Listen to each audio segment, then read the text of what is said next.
Americans did not interfere. Therefore, it took us only a few days to recover from the surprise, to reorganize our troops, reorganize our resources, and impose peace and order in the southern governors. It took us 2 weeks to do that.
Saddam Hussein, bombing, bomber, helicopters destroyed us. I don't know. They saw this, but they don't know why. We are human like you.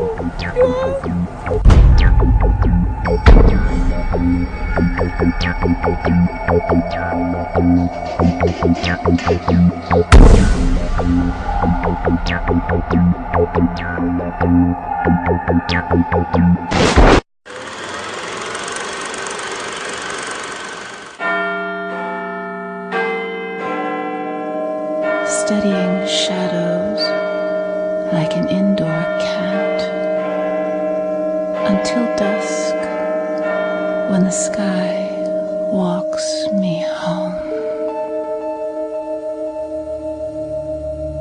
How far has the ancient Illuminati secret society network penetrated world politics? If you read the many books published about conspiracies, then you will learn that many leading authors have alleged that British Prime Minister Tony Blair is a high-ranking Freemason.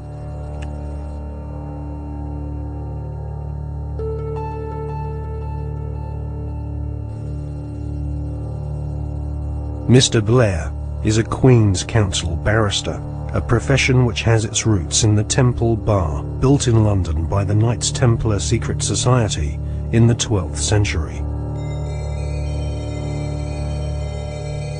According to many authors, Tony Blair follows the tradition of Masonic membership amongst large numbers of barristers and judges. Mr. Blair is allegedly a member of the 1591 Studholme Masonic Lodge, which meets, amongst other places, at the Café de Paris in London. A retired solicitor once described barristers like Tony Blair as highly paid professional liars, so it is unlikely that Tony Blair will ever come clean about his membership of a secret society. However, one thing we can be sure about: the Masonic establishment at the heart of British society does not like being probed or investigated when it comes to matters of Masonic membership. A recent Select Committee inquiry chaired by Labour MP Chris Mullins found that the Metropolitan Police Force and Judiciary were unwilling to force their members to disclose if they were members of secret societies.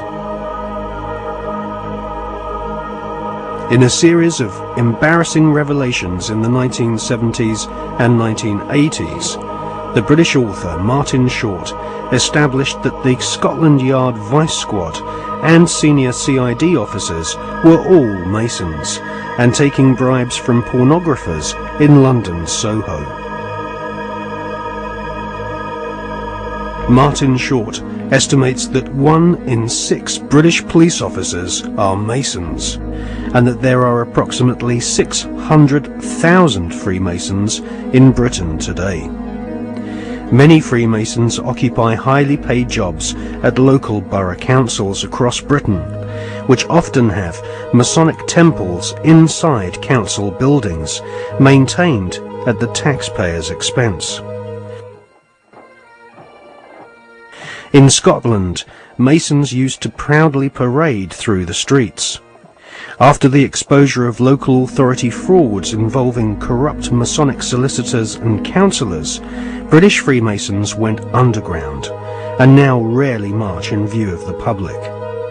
The public image of British Freemasonry has been damaged by the revelation that supercriminal Kenneth Noye and the men responsible for the Brinks-Mat gold bullion robbery were all Masons. As Prime Minister, Tony Blair has frequent meetings with the Queen. She herself is Grand Patroness of International World Freemasonry, which has its Grand Lodge of England headquarters near Drury Lane in London. The British government employs a huge number of civil servants, magistrates, judges, solicitors and officials, which have all historically been Freemasons. The deceased author of The Brotherhood, Stephen Knight, says that penetration of Freemasonry into the British establishment goes way beyond policemen and parish councils. Knight says that the Palace of Westminster, home to the British Parliament, is used as a meeting place for at least 2 Masonic lodges. One of these lodges is called the New Welcome Masonic Lodge, which regularly hosts blood-curdling rituals and ceremonies inside the Palace of Westminster. Members of Parliament from all political parties gather together, wearing white gloves, sashes, lambskin aprons, and wielding ceremonial daggers, swearing bloodthirsty oaths of allegiance to each other. Just where this leaves British democracy is anyone's guess, but the fact that these secret ceremonies take place in a building paid for by the British taxpayer leaves one wondering if Freemasons do not see themselves as superior to the average British citizen. Many researchers claim British Prime Minister Tony Blair is a high-ranking 33rd degree Freemason. This is the highest rank of Mason, and this elite cabal of British Freemasonry has its own headquarters at number 10 Duke Street, which some claim is connected to number 10 Downing Street via a secret underground tunnel. Inside the Duke Street headquarters of the Supreme Council of the 33rd degree, there is a red room, a black room, and a chamber of death, which Masons use for macabre rituals based on ancient Jewish mysticism and Enochian magic. Once initiated into the 33rd degree, Masons are told they are superior beings, and the human population are referred to as being profane goyim, which means cattle. If Tony Blair is indeed a 33rd degree Freemason, then he is following in the footsteps of previous Prime Ministers, who have all been members of either Freemasonry, the Knights Templar, or the Round Table, which was started by Sir Cecil Rhodes following his economic conquest of Zimbabwe during the 19th century. Winston Churchill was also a 33rd degree Freemason, initiated into the Studholme Lodge at the headquarters of the 33rd degree in May 1901. Winston Churchill was also a member of the Order of Druids, who often meet at Stonehenge during the spring equinox, whilst members of the British public are forcibly restrained from this ancient megalithic site by thousands of police officers. The ancient Druid rituals at Stonehenge can be considered harmless when compared to the murderous, satanically inspired ceremonies of Freemasonry.